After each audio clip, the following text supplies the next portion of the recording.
Exodo chapter 36. At si Bezalel at si Aholiab ay gagawa, at lahat ng matalino na pinagkalooban ng Panginoon ang karunungan at pagkakilala na maalaman kung paanong paggawa ng lahat na gawa sa paglilingkod sa sangtuaryo ayon sa lahat ng iniutos ng Panginoon. At tinawag ni Moises si Bezalel at si Aholiab at lahat ng marunong na pinagkalooban ng Panginoon ng karunungan sa puso, lahat ng may pusong napukaw na pumaroon sa gawang gagawin. At kanilang tinanggap kay Moises ang lahat ng handog na dinala ng mga anak ni Israel na magagamit sa gawang paglilingkod sa sangtuaryo upang gawin, at dinalhan pa nila siya ng kusang handog tuwing umaga. At nagsidating ang lahat ng mga taong matatalino na gumagawa ng lahat na gawa sa sangtuaryo na bawat isa'y mula sa kanyang gawain na ginagawa. At saliya'y nagsalita kay Moises na nagsasabi, ang bayay nagdadala ng higit kaysa kinakailangan sa gawang paglilingkod na iniutos gawin ng Panginoon. At si Moises ay nagbigay utos at itinanyag niya sa buong kampamento na sinasabi, huwag nang gumawa ang lalaki o ang babae man ng anumang gawang handog sa sangtuaryo, na anupat sinangsala na ang bayan sa pagdadala. Sapagkat ang kagamitan na mayroon sila ay sapat na sa lahat ng gawa na gagawin at higit pa. At lahat ng matatalinong lalaki na gumagawa ng gawa ay gumawa ng tabernakulo na may 10 tabing na linong pinili at kayong bughaw at kulay ube na pula na may kerubin na niyari ng bihasang manggagawa. Ang haba ng bawat tabing ay 28 siko at ang luwang ng bawat tabing ay 4 na siko. Lahat ng tabing ay magkakaisang sukat. At pinapagsugpong na isa't isa ang 5 tabing, at ang ibang 5 tabing ay pinapagsugpong na isa't isa. At siya'y gumawa ng mga presilyang bughaw sa gilid ng tabing. Sa gilid ng pagkakasumpong, gayon din ang ginawa niya sa gilid ng tabing na nasa dulo ng ikalawang pagkakasumpong. 50 presilya ang ginawa niya sa isang tabing, at 50 presilya ang ginawa niya sa gilid ng tabing na nasa ikalawang pagkakasugpong. Ang mga presilya ay nagkakatapat sa isa't isa. At siya'y gumawa ng 50 kawit na ginto, at pinapagsugpong ang mga tabing na ang isa'y sa isa sa pamamagitan ng mga kawit, sa gayoy naging isa ang tabernakulo. At siya'y gumawa ng mga tabing na balahibo ng mga kambing na magagamit sa tolda na nasa ibabaw ng tabernakulo. 11 tabing ang ginawa niya. Ang haba ng bawat tabing ay 30 siko at 4 na siko ang luwang ng bawat tabing. Ang 11 tabing ay magkakaisa ng sukat.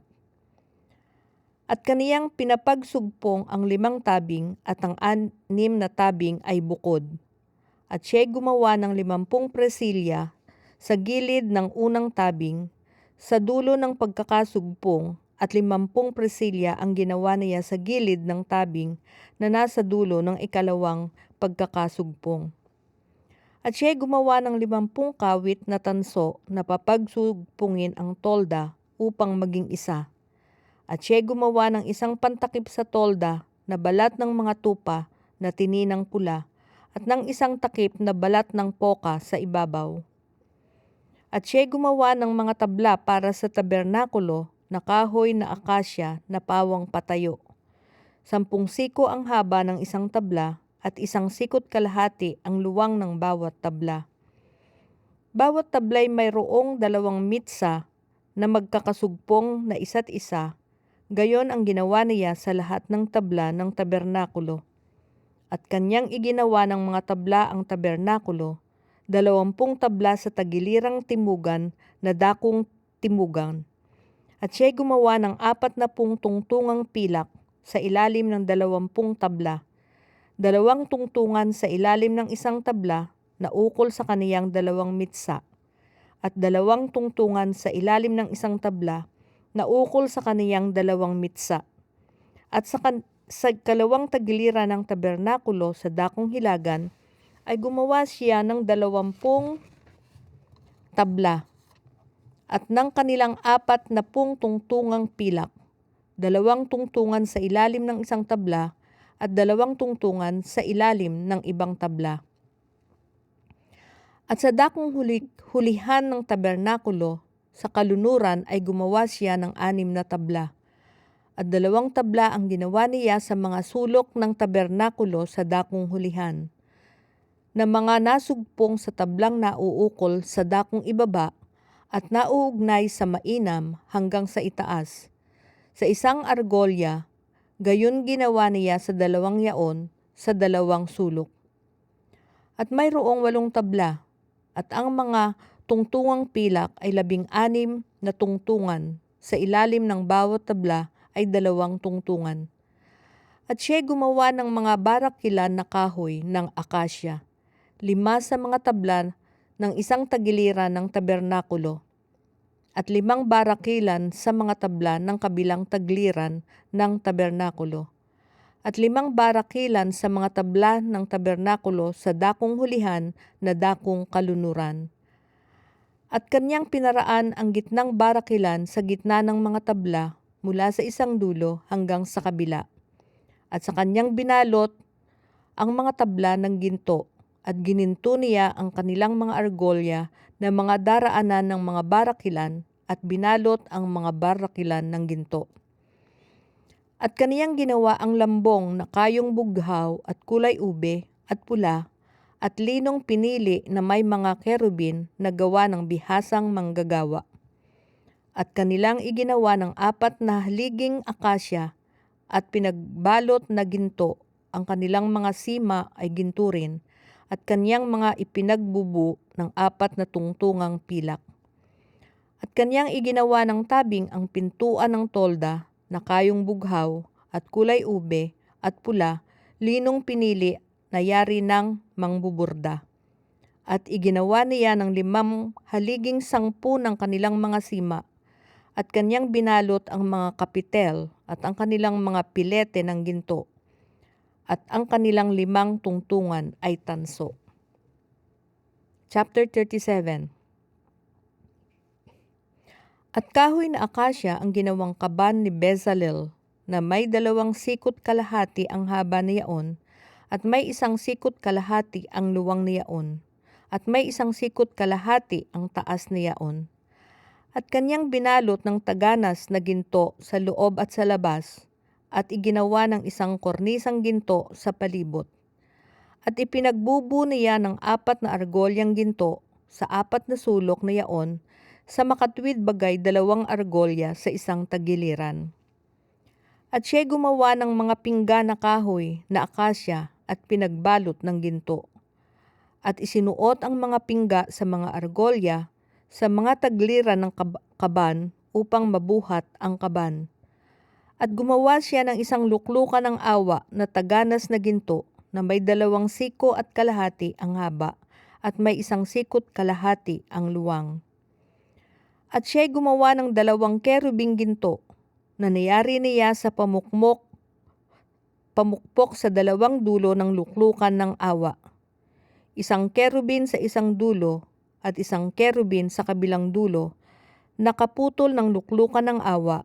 Ginawa niya ang mga kerubin sa 2 dulo.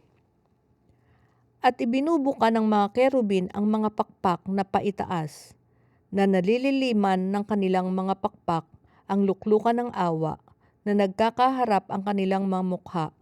Sa dakong luklukan ng awa, nakaharap ang mga mukha ng mga kerubin. At ginawa rin niya ang dulang na kahoy na akasya, na may 2 siko ang haba niyaon, at 1 siko ang luwang niyaon, at 1 sikot kalahati ang taas niyaon. At binalot niya ng taganas na ginto, at iginawa niya ng 1 kornisang ginto sa palibot.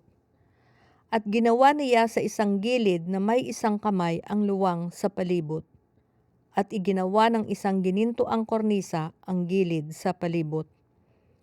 At ipinagbubo ng 4 na argolyang ginto at inilagay ang mga argolya sa 4 na sulok na ukol sa 4 na paa ni Yaon. Malapit sa gilid ang mga argolya na daraanan ng mga pingga upang mabuhat ang dulang. At ginawa niya ang mga pingga na kahoy na akasya at pinagbalot ng ginto upang mabuhat ang dulang. At ginawa niyang taganas na ginto ang mga kasangkapang nasa ibabaw ng dulang, ang mga pinggan ni Yaon at ang mga kutsara ni Yaon at ang mga tasa ni Yaon at ang mga kopa ni Yaon na pagbubuhusan. At kaniyang ginawa ang kandelero na taganas na ginto. Niyari niya sa pamukpok ang kandelero, ang tungtungan ni Yaon at ang haligi ni Yaon, ang mga kopa ni Yaon, ang mga globito ni Yaon at ang mga bulaklak ay kaputol ni Yaon. At may 6 na sangang lumalabas sa 2 taggiliran ni Yaon. 3 sanga ng kandelero ay sa isang tagliran at 3 sanga ng kandelero ay sa kabilang tagiliran. 3 kopang anyong bulaklak ng almendro sa isang sanga, isang globito at isang bulaklak at 3 kopang anyong bulaklak ng almendro sa kabilang sanga, isang globito at isang bulaklak, gayon sa 6 na sangang lumalabas sa kandelero. At sa kandelero ay may 4 na kopang anyong bulaklak ng almendro, 10 ng mga globito na Yaon at ng mga bulaklak na Yaon. At may isang globito sa ilalim ng 2 sa mga sanga na kaputol ni Yaon, at isang globito sa ilalim ng kabilang 2 sa mga sanga na kaputol ni Yaon, at isang globito sa ilalim ng 2 sanga na kaputol ni Yaon, sapagkat ang 6 na sanga ay lumalabas doon. Ang mga globito at ang mga sanga ay kaputol ng kandelero. Ang kabuo ay isa lamang putol na yari sa pamukpok, taganas na ginto. At kanyang ginawa ang mga ilawan ni Yaong 7 at ang mga pang-ipit na Yaon at ang mga pinggan ni Yaon na taganas na ginto. Na isang talento na taganas na ginto ginawa niya at ang lahat ng mga kasangkapan ni Yaon. At kanyang ginawa ang dambanang suuban na kahoy na akasya. 1 siko ang haba ni Yaon at 1 siko ang luwang ni Yaon.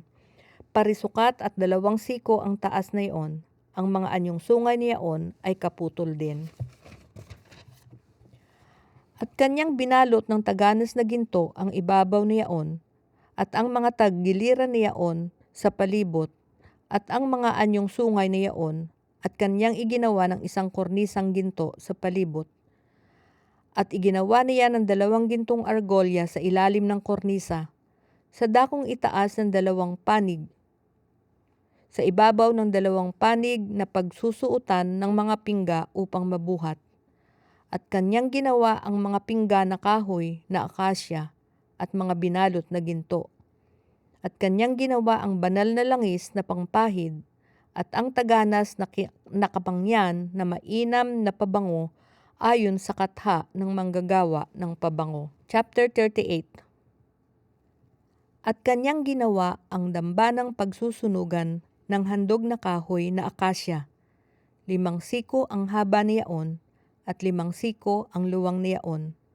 Parisukat at 3 siko ang taas ni Yaon. At kanyang ginawa ang mga anyong sungay ni Yaon sa ibabaw ng 4 na sulok ni Yaon. Ang mga anyong sungay ni Yaon ay kaputol din at kanyang binalot ng tanso. At kanyang ginawa ang lahat ng mga kasangkapan ng dambana, ang mga kawa at ang mga pala, at ang mga mangkok, ang mga pangalawit, at ang mga suuban, lahat ng kasangkapan ay kanyang ginawang tanso. At kanyang iginawa ang dambana ng isang salang tanso na ayos lambat, sa ibaba ng gilid ng dambana sa palibot ni Yaon, sa dakong ibaba na umaabot hanggang sa kalahatian ng dambana. At siya'y nagbubo ng 4 na argolya para sa 4 na sulok ng pinakasalang tanso sa mga dakong susuotan ng mga pingga. At ginawa niya ang mga pingga na kahoy na akasya at pinagbalot ng tanso. At kanyang isinuot ang mga pingga sa mga argolya na nasa mga tagiliran ng dambana upang mabuhat. Ginawa niya ang dambana na kuluong sa pamamagitan ng mga tabla. At kanyang ginawa ang hugasan na tanso at ang tungtungan niya oy tanso na niyari sa mga salamin ang tanso ng mga tagapaglingkod na babae na naglilingkod sa pintuan ng tabernakulo ng kapisanan. At kaniyang ginawa ang looban sa tagilirang timugan na dakong timugan. Ang tabing ng looban ay mga linong pinili na may 100 siko.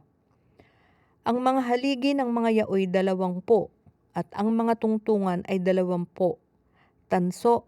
Ang mga sima ng mga haligi at ang mga pilete ay pilak. At sa dakong hilagaan ay may 100 siko. Ang mga haligi ay 20 at ang mga tungtungan ay 20. Tanso, ang mga sima ng mga haligi at ang mga pilete ay pilak. At sa tagilirang kalunuran, may mga tabing na may 50 siko. Ang mga haligi ay 10 at ang mga tungtungan ay 10. Ang mga sima ng mga haligi at ang mga pilete ay pilak. At sa tagilirang silanganan na dakong silanganan ay may 50 siko. Ang mga tabing sa isang dako ng pintuang daan ay may 15 siko. Ang mga haligi ay 3 at ang mga tungtungan ay 3. At gayon din sa kabilang dako, sa dakong ito at sa dakong yaon ng pintuang daan ng looban ay may mga tabing na tigla 15 siko. Ang mga haligi na yaon ay 3 at ang mga tungtungan yaon ay 3. Lahat ng mga tabing ng looban sa balibot ay linong pinili. At ang mga tungtungan para sa mga haligi ay tanso. Ang mga sima ng mga haligi at ang mga pilete ay pilak. At ang mga balot ng mga kapitel ay pilak. At ang lahat ng haligi ng looban ay napipilitehan ng pilak. At ang tabing sa pintuang daan ng looban ay yari ng mangbuburda na kayong bughaw at kulay ube at pula at linong pinili at may 20 siko ang haba. At ang taas sa luwang ay may 5 siko na kabagay ng mga tabing sa looban. At ang mga haligi ay 4 at ang mga tungtungan ay 4. Tanso, ang mga sima ay pilak at ang mga balot ng kapitel at ang mga pilete ay pilak. At lahat ng mga tulos ng tabernakulo at ng looban sa palibot ay tanso. Ito ang mga bilang ng mga bagay sa tabernakulo, sa makatwid bagay sa tabernakulo ng patutuo, gaya ng binilang nila, ayon sa utos ni Moises para sa paglilingkod ng mga Levita sa pamamagitan ni Itamar na anak ni Aaron na saserdote. At ginawa ni Bezalel na anak ni Uri, na anak ni Hur, sa lipi ni Huda, yaong lahat na iniutos ng Panginoon kay Moises.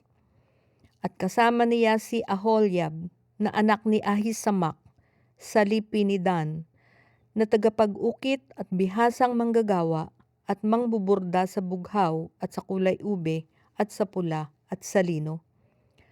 Lahat ng ginto na ginagamit na gagawin sa buong gawain sa sangtuaryo, sa makatwid bagay ang gintong handog ay 29 na talento at 730 siklo ayon sa siklo ng sangtuaryo. At ang pilak niyaong mga nabilang sa kapisanan ay 100 talento at 1,775 siklo ayon sa siklo ng sangtuaryo. Natig 1 beka bawat ulo sa makatwid, kalahati ng 1 siklo ayon sa siklo ng sangtuaryo sa bawat isa na nasanib sa mga nabilang magmula sa 20 taong gulang na patanda sa 603,550 lalaki. At ang 100 talentong pilak ay ginamit sa pagbububo ng mga tungtungan ng sangtuaryo at ng mga tungtungan ng mga haligi ng lambong, 100 tungtungan sa 100 talento, 1 talento sa bawat tungtungan. At sa 1,775 siklo ay naigawa ng sima ang mga haligi at binalot ang mga kapitel at iginawa ng mga pilete. At ang tansong handog ay 70 talento at 2,400 siklo. At siyang ipinanggawa ng mga tungtungan sa pintuan ng tabernakulo ng kapisanan at ng damba ng tanso at ng salang tanso niyaon at ng lahat ng kasangkapan ng dambana at ng mga tungtungan ng looban sa palibot at sa mga tungtungan ng pintuan ng looban at ng lahat ng mga tulos ng dampa at ng lahat ng mga tulos ng looban sa palibot. Chapter 39. At sa kayong bughaw at kulay ube at pula ay gumawa sila ng mga kasuotang mainam ang pagkayari upang gamitin sa pangangasiwa sa dakong banal at ginawang mga banal na kasuotan kay Aaron gaya ng iniutos ng Panginoon kay Moises. At kanyang ginawa ang epod na ginto na kayong bughaw at kulay ube at pula at linong pinili. At kanilang pinukpok ang ginto na pinanipis na pahaba at pinutol na ginawang kawad na ginto upang itahi sa kayong bughaw at sa kulay ube at sa pula at sa lino na gawa ng bihasang manggagawa. Kanilang iginawa ng mga pangbalikat na nagkakasugpong, sa dalawang dulo ay nagkakasugpong. At ang mainam na pagkayaring pamigkis na nasa ibabaw ng epod upang ibigkis ay kaputol at gaya ng pagkayari ng epod na ginto at kayong bughaw at kulay ube at pula, linong pinili gaya ng iniutos ng Panginoon kay Moises. At kanilang ginawa ang mga batong onyx na pinamutihan ng kalupkop na ginto na ayos ukit ng isang panatak ayon sa mga pangalan ng mga anak ni Israel. At kanyang inilagay sa ibabaw ng pangbalikat ng epod upang maging mga batong pinakaalaala sa ikagagaling ng mga anak ni Israel, gaya ng iniutos ng Panginoon kay Moises. At kanyang ginawa ang pektoral na gawa ng bihasang manggagawa, gaya ng pagkayari ng epod na ginto at kayong bughaw at kulay ube at pula at linong pinili. Parisukat, kanilang ginawang nakatiklop ang pektoral, 1 dangkal ang luwang niyaon pagka nakatiklop. At kanilang kinalupkupan ng 4 na hanay na sari-saring bato, 1 hanay na sardyo, tupasyo at karbungko na siyang unang hanay. At ang ikalawang hanay ay 1 esmeralda, 1 safiro at 1 diamante. At ang ikatlong hanay ay 1 hasinto, 1 agata at 1 ametista.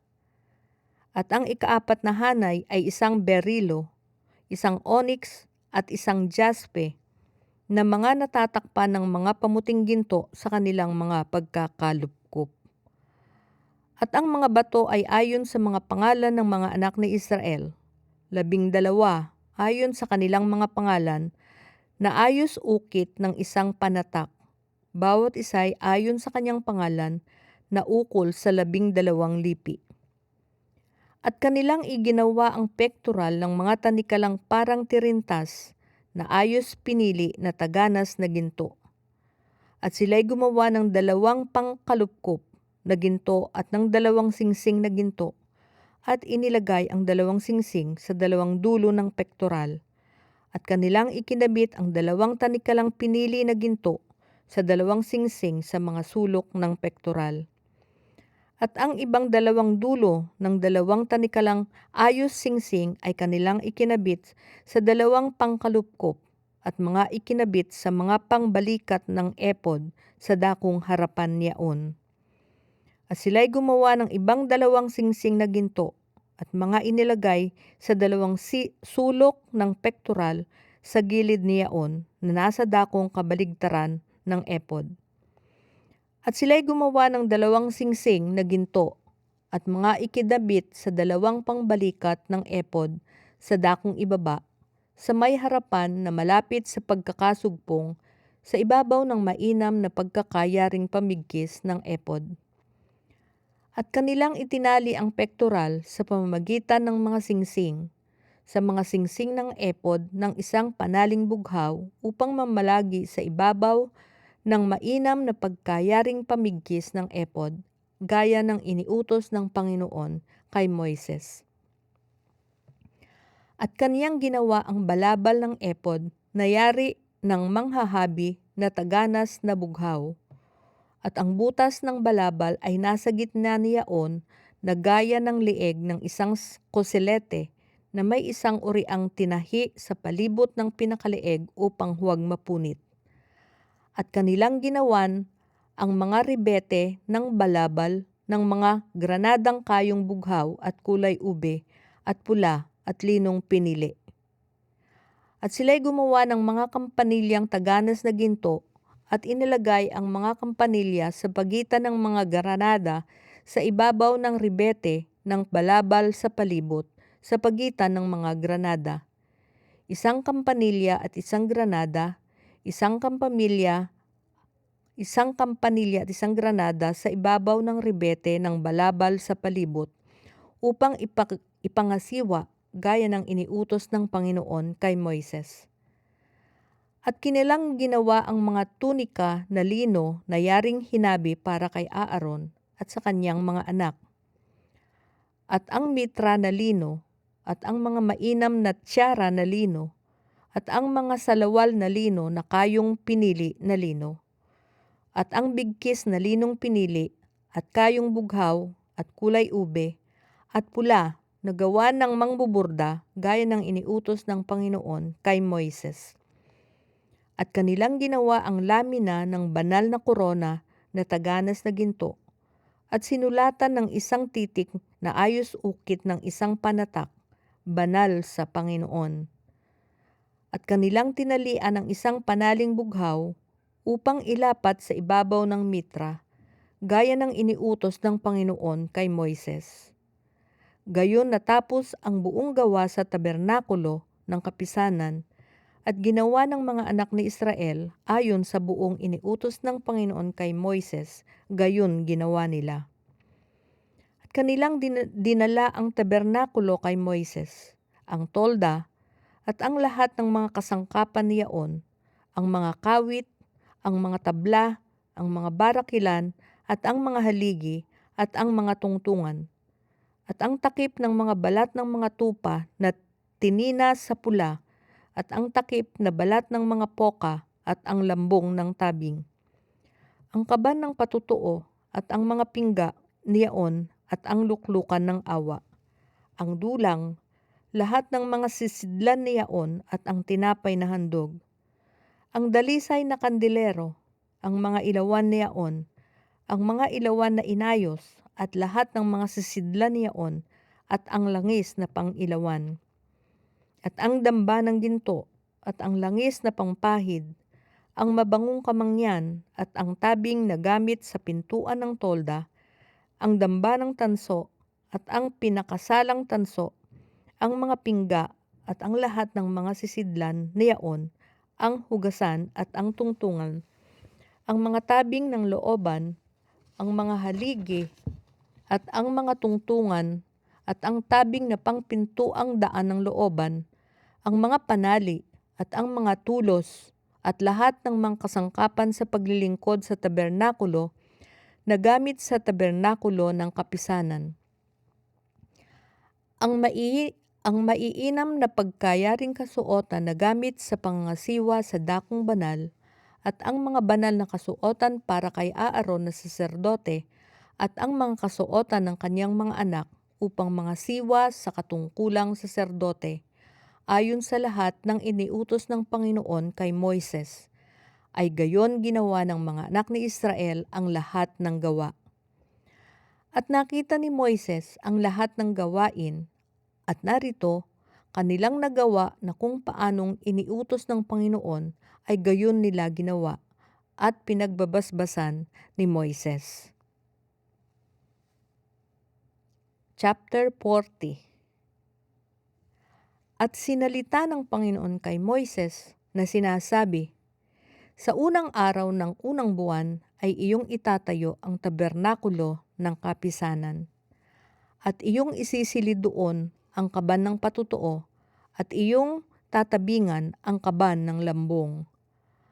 At iyong ipapasok ang dulang at iyong aayusin ang mga bagay na nasa ibabaw niyaon at iyong ipapasok ang kandilero at iyong sisindihan ang mga ilawan niyaon. At iyong ilalagay ang damba ng ginto para sa kamangyan sa harap ng kaban ng patutuo at ilalagay mo ang tabing ng pintuan sa tabernakulo. At iyong ilalagay ang damba ng pagsusunugan ng handog sa harap ng pintuan ng tabernakulo ng kapisanan. At iyong ilalagay ang hugasan sa pagitan ng tabernakulo at ng dambana at iyong sisidlan ng tubig. At iyong ilalagay ang looban sa palibot at ibibitin mo ang tabing sa pintuang daan ng looban. At kukuha ka ng langis na pangpahid at papahiran mo ang tabernakulo at lahat na nandoon ay iyong pakakabanalin at lahat ng kasangkapan na yaon ay magiging banal. At iyong papahiran ng langis ang damba ng pagsusunugan ng handog at ang lahat ng kasangkapan at iyong pakakabanalin ang dambana at ang dambana ay magiging kabanal-banalan. At iyong papahiran din naman ng langis ang hugasan at ang tungtungan at iyong pakakabanalin. At iyong dadalhin si Aaron at ang kanyang mga anak sa pintuan ng tabernakulo ng kapisanan at iyong paliliguan ng tubig. At iyong isusuot kay Aaron ang mga banal na kasuotan at iyong papahiran ng langis siya at iyong papagbanalin siya upang siya'y makapangasiwa sa akin sa katungkulang saserdote. At iyong dadalhin ang kanyang mga anak at iyong susuotan sila ng mga kasuotan. At iyong papahiran ng langis sila gaya ng iyong pagkapahid sa kanilang ama upang sila'y makapangasiwa sa akin sa katungkulang saserdote. At ang pagpapahid sa kanila ay maging sa kanila'y pinakatanda ng walang hanggang pagkasaserdote sa buong panahon ng kanilang lahi. Gayon ginawa ni Moises, ayon sa lahat ng iniutos ng Panginoon sa kanya, ay gayong ginawa niya.